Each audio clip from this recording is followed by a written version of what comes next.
Hello everyone and welcome back. Hope we're all having a great day and we're all doing well. So whilst he's currently at the height of his popularity, I thought now was the best time to take a look at the lore and backstory of Warden. Because let's be honest, Warden is never going to be this popular again after the whole 1.5 phase is over. Now before we continue with this video, I do want to quickly say if you are new here and do going to enjoy Rainbow Six lore, I have an entire video explaining lore from the start, so I recommend checking that out at some point, but that won't affect you watching this video. And as well as this, if you do enjoy the video, then be sure to hit that like button and consider subscribing since we're almost at 80k, and maybe drop a comment since it does help with the algorithm. And without further ado, let's get into this. So Warden, whose real name is Collinn McKinley, was born on March 18th in Louisville, Kentucky. It seems like he had a pretty average childhood. It is said that he would sometimes butt head with his strict, hardworking father, however it seems like it was nothing too extreme, and as well as this, he would defend his brothers a lot when they would be bullied at school. However, Collinn would start to go on his own path when he would enroll with the Marine Corps at the age of 18, and he would go on to earn several commendations in his service jacket for his aggressive quick thinking, achieving Master Sergeant despite a few minor infractions on his record. After his third tour, he left the Marines and entered the Secret Service in close protection detail. Warden's agility was instrumental in saving the Secretary of State Baldwin's life when insurgents attacked the US diplomatic junket. Secretary of State Baldwin would then later go on to win the US presidential election and would request Warden to be assigned to the Presidential Protective Division. And stay tuned for a little bit later in this video where we take a look at the psychological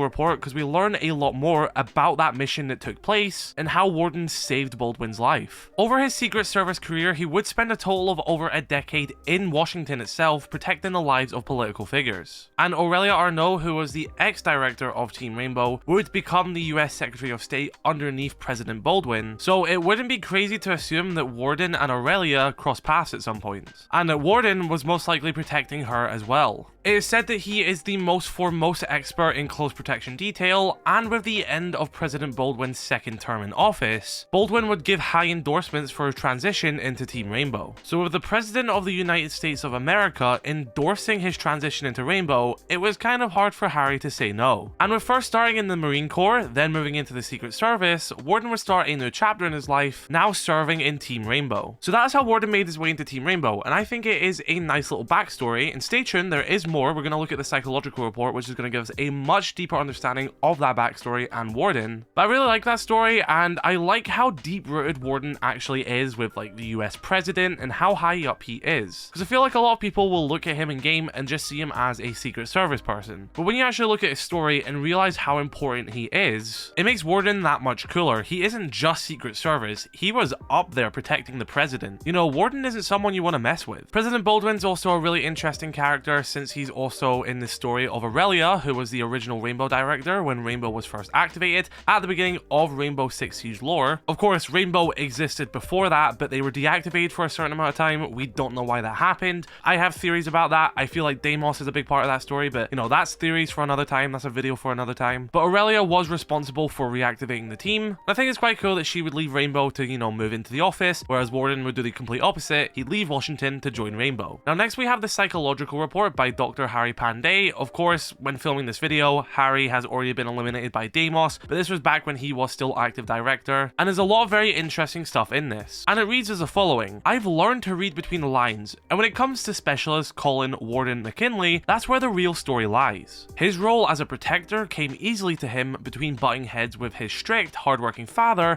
and defending his brothers at school, but it became more deeply ingrained during his 3 tours with the Marines. McKinley's service with the Secret Service reads like a Washington gossip column / spy novel. During the attack on the Secretary of State Baldwin, the attackers used flashbangs, smoke grenades, and heavy suppressing fire to separate the protection detail. McKinley realized all their evacuation routes had been compromised and evacuated Baldwin alone. The incident clarified the reason behind McKinley's special glasses, but it's also become indicative of his modus operandi, his off-the-cuff attitude. He's never been wrong, and I fear he'll rely on instinct until it finally fails him. His access to the inner circle through the office of the president made him the go-to in handling delicate situations. He's clever enough to lead people on the right track without implicating himself, and I suspect he knows where a few bodies are buried. McKinley has amassed quite the war chest of political favors and a reputation as a ladies' man. President Baldwin once told me that McKinley's dalliance eclipsed that of some presidential administrations. The First Lady was displeased with that joke. He knows how to manipulate. He deepens his Kentucky drawl when dealing with Republican senators, and plays the Southern gentleman around women. I was amused watching him try to play my personality,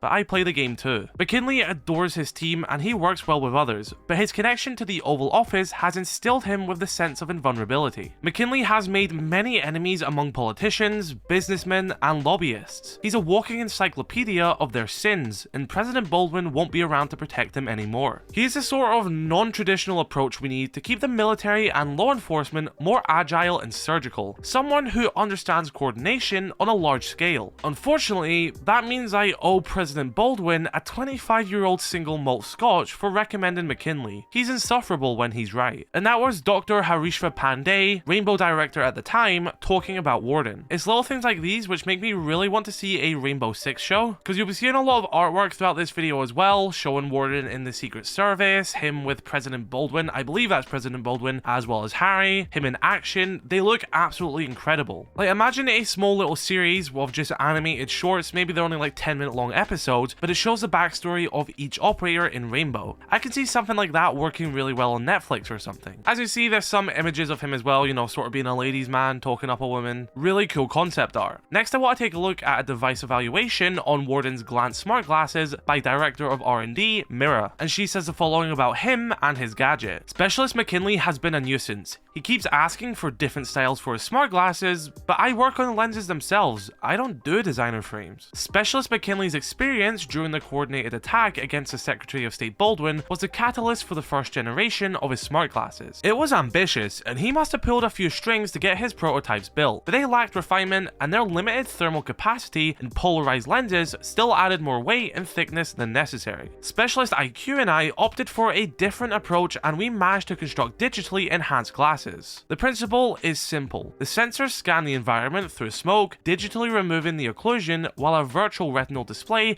sends images to the back of the user's eyes. The scan lag and transmission requires him to stand still, however. When active, the VRET display can also clear flash effects on overwhelmed photoreceptors through near-infrared light to turbo boost the mitochondria's production of ATP. Specialist Finca rightly suggested this would allow Specialist McKinley's eyes to recover more quickly from their effects. Unfortunately, he must manually activate the glasses for them to work, a drawback of the battery drain on his smart glasses, but it's a first step. And that was director of R&D Mira talking about the Glance smart glasses in which she developed. Again, talking about earlier, I think that would be a really cool story showing Warden in his Secret Service days, using an early prototype of these glasses, eventually making his way to Rainbow and getting the new ones from Mira. I think that would be really cool. Eventually, over time, when the breakup of Team Rainbow happens into separate squads, Warden would be placed on the Ghosteyes squad under command of Captain Kavera. And as of the time of upload, that is the furthest in which Warden's story we have seen. Hopefully, Warden does reappear in the lore very soon, since he is a very interesting character. And I think a lot of people like to write him off since his gadget is sometimes underwhelming, and now he's seen as a little crutch since people like to rely on the 1.5. But Warden is a genuinely really cool operator, and I hope he does reach a stage where people use him for his gadget and not his weapon, and we get to learn more lore about him. So be sure to let me know your thoughts in the comment section below. What other operators would you like to learn the story about, and what do you think about the lore of Warden? Just like what I say with every operator when I do these backstory videos, there's so much story potential here, and I really didn't think it would thrive if they got their own series, or maybe even a single player campaign game, because I'm sure that a lot of people, even just watching this backstory visualized through animation, would really enjoy it. And it would be very beneficial to the game as well if they did get a separate series, maybe it's on Netflix or something. Animated shows based on current video games are very good for helping said video games. Cyberpunk got one, and League of Legends got one on Netflix. Both of them have very good reviews, and it got a lot of people into those games. A lot of people watch those shows who haven't even touched either franchise. And we already know Ubisoft and Netflix are creating a Splinter Cell animated series as well, so hopefully that is very good, and if it does, maybe that will open the door for an R6 one as well. Because I'm sure a lot of you agree that there is a lot of story that can be told, and I think a lot of people who don't even play Rainbow Six Siege would be quite interested in it. But hey, that's just my opinion. I think that'd be really cool, and hopefully it happens one day. But yeah, be sure to let me know your thoughts in the comment section below about the lore of Warden